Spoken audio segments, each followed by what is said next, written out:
Magandang araw mga kaibigan. Bigyan natin ng reaction opinion itong post ang balita ngayon. Liza Marcos, pinagpahinga muna si PBBM. Naghatid ng mensahe si First Lady Liza Araneta Marcos para sa kanyang asawang si Pangulong Marcos Jr. ngayong Father's Day. Sabi niya, our children may call you Pops, the nation may call you Mr. President, but I'm lucky one who gets to call your mine. To call you mine.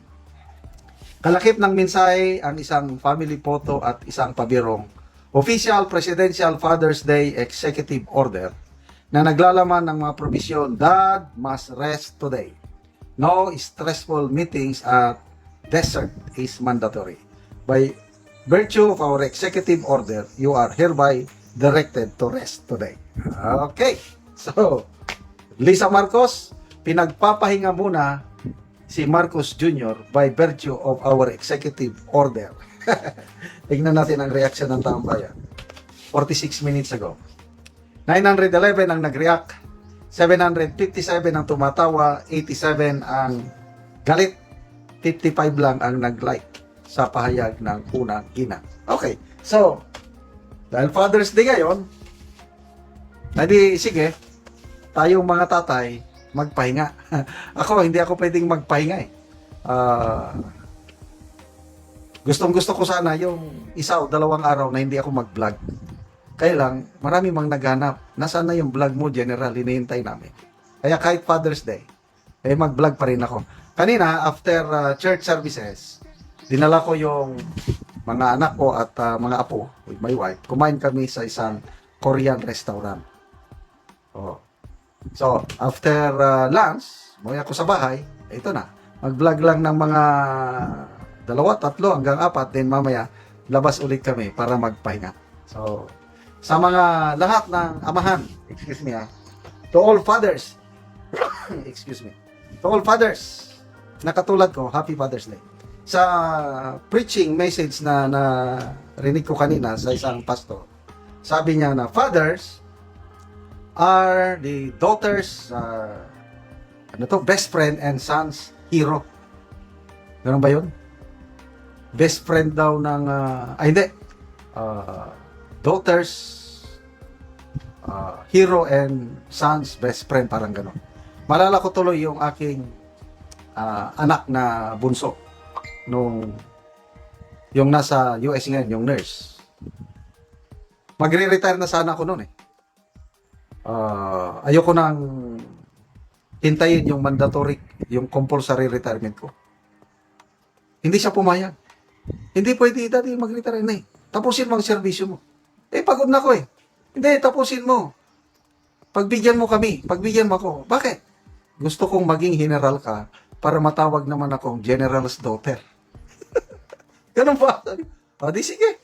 Kahit pagod na ako sa trabaho, tinuloy ko pa rin at by God's grace, hindi ko akalain na mag-general ako. Kasi nga, hindi naman ako PME graduate. 99% sa mga nag-general sa Armed Forces are graduates from the Philippine Military Academy or yung Foreign Service Academies kagaya ng West Point at iba pang service academies. Ako, galing lang sa ROTC, parang suntok sa buwan, imposible na maging general ako. At again, by God's grace, bago ko nag-retire, nag-general. Nako, very proud yung anak ko. May mga post yan na general's daughter. Di ba may pelikula na ganyan? General's daughter. Angel Locsin ba ang bida? Yeah, general's daughter. But anyway, ako, yung dad ko was a soldier. Kaya doon ko naman na siguro yung pagiging sundalo. World War II veteran ang aking ama. Kwento ng aking ama, lumaban siya sa Besang Pass doon sa Ilocos Sur. Nung patapos ng giyera, ito atang last major battle bago nag-surrender ang mga Hapon. Nung nakuha ng Philippine-American Forces ang Besang Pass, after that, nahuli na si General Yamashita. Kaya ako, I am very proud sa achievement ng aking amahan. Kasi World War II veteran. Ito na siguro, dahil nananalaytay sa dugo, naging sundalo ako, pati yung kapatid ko sumunod sa akin, sundalo rin. Parehas na kaming retired. So, as a father, I am very happy. Yung tatlo kong anak is may kanya-kanya ng trabaho. May 4 na kaming apo. So, mga apo na lang namin ang aming kinagigiliwan ngayon na 4. So, happy Father's Day. At yes, magpahinga po tayo. And sa presidente, kawawa naman. Isang araw lang pahinga niya. Bukas, trabaho na naman. That's part of being a president. So, good luck sa ating presidente. Parang lumalakas na siya ngayon. Wala na. Yung balibalitang sakit niya noon, parang nalampasan niya na. So, ibig sabihin, yung mga fans ni Cara David, alam niyo naman yung wish ni Cara David, hindi na tupad. So, again, happy Father's Day sa lahat ng mga butihing amahan. Salamat mga kaibigan sa inyong pagsubaybay sa channel na ito. Nakakatulong kayo ng malaki sa tribong Talandig ng Bukidnon dahil ang sweldo natin sa channel na ito is pantulong po sa tribo. Namimigay tayo ng libreng yero at pako para makapagpatayo sila ng mas maayos na tirahan. Panoorin nyo ang video na ito. Nako diri sa balay ni Jisami Sabinoy nga taga San Rafael sakop sa Talakag Bukidnon. Sumuna ni ang itsura sa iyang ato. Sumuna ni siya ang tabangan namo og yero nga napulo ka digis para anagit ka ang iyang yero.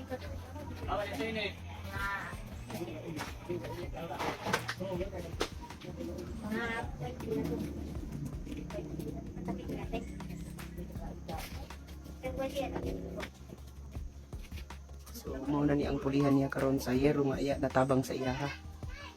So mag-atok na ni karon.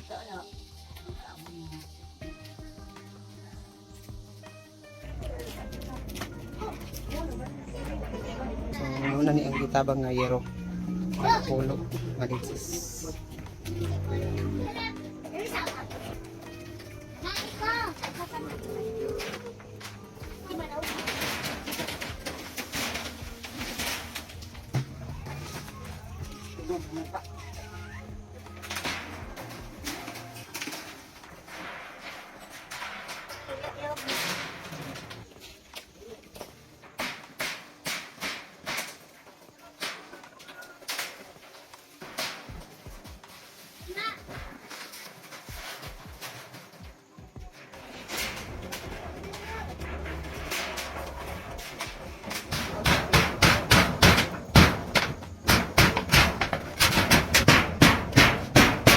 O karon humanagid sa pag-atok ang ginatabang nga yero.